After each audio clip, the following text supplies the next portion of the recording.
Assalamualaikum warahmatullahi wabarakatuh. Salam sejahtera bagi kita semua. Perkenalkan, nama saya Ning Jamila, nomor NIM 2811300563, kelas A12. Di sini saya akan menjelaskan tentang pengertian mengajar. Jika suasana mengajar lebih menyenangkan, maka peserta didik akan lebih mudah untuk memahami materi pelajaran yang diajarkan, atau dengan kata lain, peserta didik berhasil dalam belajar. Jika suasana mengajar lebih menyenangkan, maka peserta didik akan lebih mudah untuk memahami materi pelajaran yang diajarkan, atau dengan kata lain, peserta didik berhasil dalam belajar. 8 keterampilan dalam mengajar.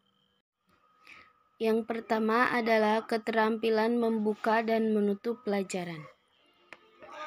Dilakukan secara sistematis agar peserta didik bisa antusias sebelum pelajaran dimulai dan berkesan setelah pembelajaran usai.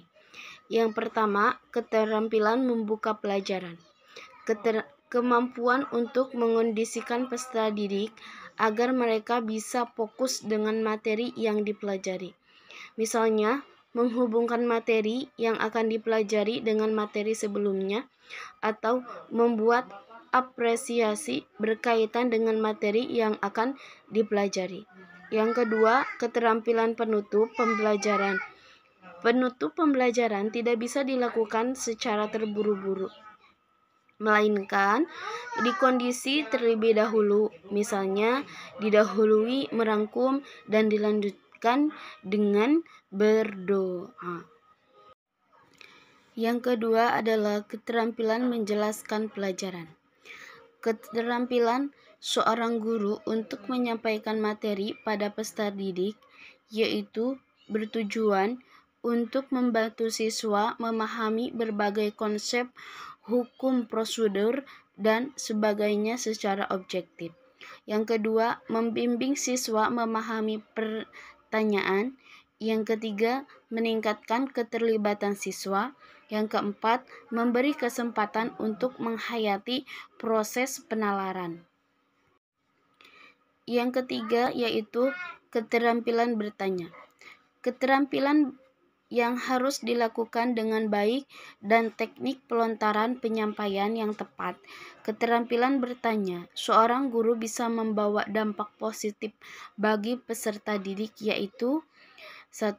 Membiasakan rasa ingin tahu terlebih peserta didik terhadap suatu materi yang akan ditanyakan. Yang kedua, melatih peserta didik untuk berani mengungkapkan pendapatnya sesuai pemahaman siswa tersebut. Yang ketiga, melatih peserta didik untuk fokus.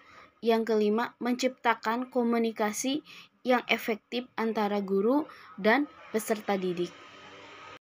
Yang keempat, keterampilan mengadakan variasi. Keterampilan guru dalam mengajar dengan berbagai variasi untuk menarik peserta didik. Variasi dalam proses pembelajaran meliputi 3 aspek, yaitu yang pertama, variasi mengajar, yang kedua, variasi dalam menggunakan media dan bahan pengajaran, yang ketiga, variasi dalam interaksi antara guru dengan siswa.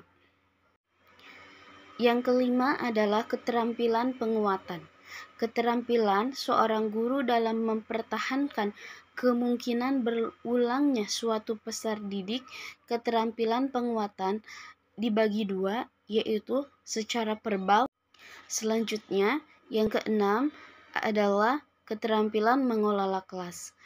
Pengelolaan kelas adalah keterampilan dan memelihara kondisi belajar yang optimal dan mengembalikannya bila terjadi dalam gangguan dalam proses mengajar. Contohnya, saat siswa berbicara sendiri di kelas, guru berusaha memfokuskan kembali perhatian siswa kepada guru. Yang terakhir adalah keterampilan membimbing diskusi kelompok kecil. Suatu proses yang beratur yang melibatkan sekelompok individu dalam suatu interaksi tatap muka secara kooperatif untuk tujuan membagi informasi, membuat keputusan, dan memecahkan.